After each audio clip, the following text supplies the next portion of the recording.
हाँ तो ठेकेदार साहब किस रेट पे काट रहे हो कमाद आजकल? 40 रुपए फी मन के हिसाब से काट रहे हैं। अच्छा, आपको कोई इन्फॉर्मेशन है कि मिल किस रेट पे ले रही है गन्ना? मिल वाले तकरीबन 400 रुपए फी मन के हिसाब से ले रहे हैं। 400 रुपये मन? जी। ये तो बहुत कम है। इससे तो फसल के खर्च भी मुश्किल पूरे हों। बस जी ये तो मिल वालों की मर्जी है, कभी रेट बढ़ा देते हैं कभी कम कर देते इसके अलावा कोई चारा भी तो नहीं है। अब देना तो पड़ेगा कम या ज़्यादा। अगर यही हाल रहा तो हम कहाँ जाएंगे? सारा साल हम फसल की देखभाल करते हैं, मेहनत करते हैं, लेकिन जब हमारे खुशी के दिन आते हैं तो ये मिल वालों को क्या हो जाता है? हैं। बस जी अब तो कोई चारा नहीं है हमारे पास, या तो गुड़ वालों को दे दो या ये मिल ही सही। चलें सोचते हैं इस बारे कि क्या करना है।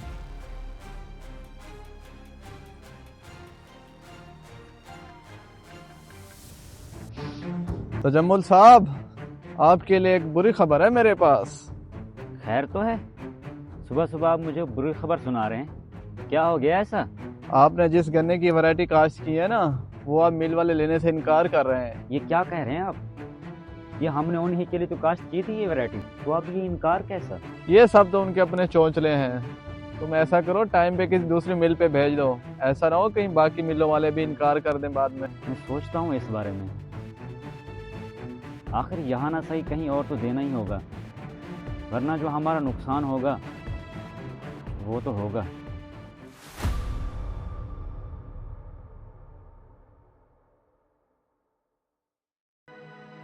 अब तजम्मुल को तो इसमें और भी नुकसान है। पहले भी उसके काफ़ी मसले मसाइल चल रहे हैं। अब पता नहीं उस बेचारे तजम्मुल का क्या बनेगा।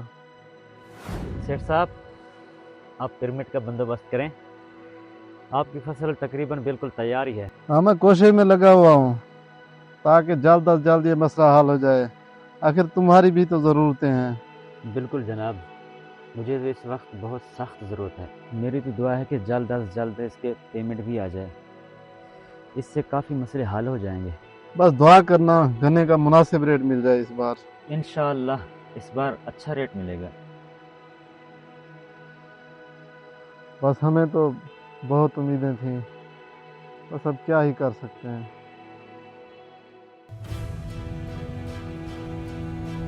आप भी तजम्मुल बैठ। कहाँ था तू इतने दिन?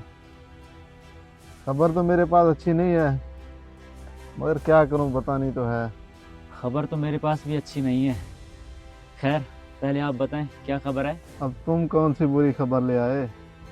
पहले बता ही दो तुम। हमने जो गन्ने की वैरायटी काश्त की थी ना, अब वो ये मिल वाले नहीं ले रहे हैं। ये गन्ना अब दूसरी मिल पर भेजना पड़ेगा, और मैंने सुना है कि दूसरी मिल वाले पैसे भी बहुत देर से देते हैं। वाह, रही सही कसर पूरी हो गई। यानी हर तरफ से हम गरीबों का ही नुकसान है। अच्छा तो वो आप कौन सी खबर सुनाने वाले थे? मैं अभी रेट का पता कर गया हूँ। 400 रुपये ले रहे हैं गन्ना। अब ये हाल है। ये क्या कह रहे हैं आप? ये हमारी मेहनत का फल ऐसे दे रहे हैं? बस यार, समझ नहीं आ रही हमारे साथ हो क्या रहा है ये। बस सेठ साहब, हमने तो पता नहीं क्या क्या सोचा था कि इस बार फसल के पैसे आएंगे तो हम उलझे हुए सारे काम सीधे करेंगे, लेकिन अब तो लगता है कि ये सिर्फ आरज़ू ही रह जाएगी।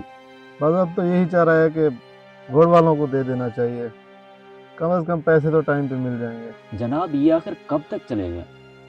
हमारी हुकूमत इस मामले में किसानों का साथ क्यों नहीं दे रही? बस इसके लिए हमें ही आवाज़ उठानी पड़ेगी। किसानों के जो मसाइल हैं वो हुकूमत तक उनको पहुंचाना पड़ेगा। अगर ऐसा ही रहा, कुछ सालों में हम किसानों का तो हश्र देखने वाला होगा। बस यार, हुकूमत जितना किसान को सहूलियत देगी, हुकूमत को भी उतना ही फ़ायदा होगा। पाकिस्तान तरक्की करेगा इससे। गवर्नमेंट को इस बात पे सोचना चाहिए। बाकी अल्लाह उनको हिदायत दे।